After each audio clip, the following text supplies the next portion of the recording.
ఎలాంటి నాయకులు మనకు కావాలని అడుగుతున్నా. సమస్యల పైన చెప్పండి, నేను పోరాడతా.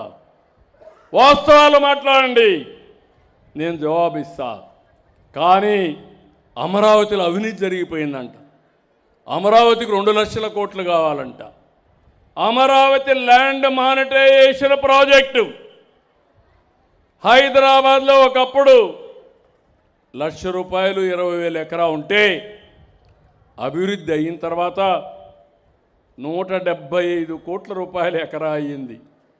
అది సంపద సృష్టించే మార్గం. ఇది మీరు చేసేది విధ్వంసం.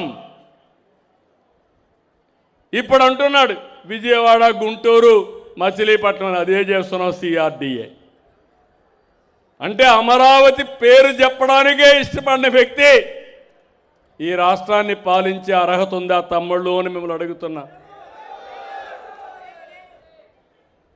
ఇలాంటివన్నీ కూడా మనం గుర్తుపెట్టుకోవాల్సిన అవసరం ఉంది.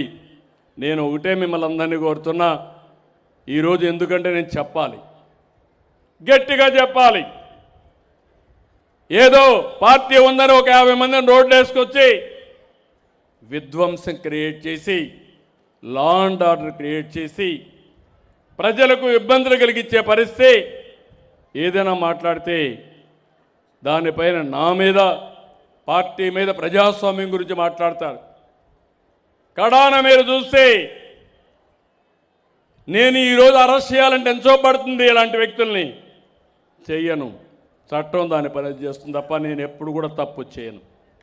అదే ఆ రోజు మీరు చూడండి, నేను నంద్యాలలో ఉంటే నోటీసు కూడా ఇవ్వకుండా నన్ను దేశపై ఏ తప్పు చేయకుండా జైల్లో పెట్టేశాడు. అంటే మీరందరూ గుర్తుపెట్టుకోవాలి, ఇలాంటి నాయకుల్ని మనం ప్రోత్సహిస్తే ఎవరికి రక్షణ ఉంటుంది, ఏ ఆడబిడ్డకు రక్షణ ఉంటుంది, ఎవరికి భవిష్యత్తు బాగుంటుందో ఆలోచించాల్సిన అవసరం ఉంది.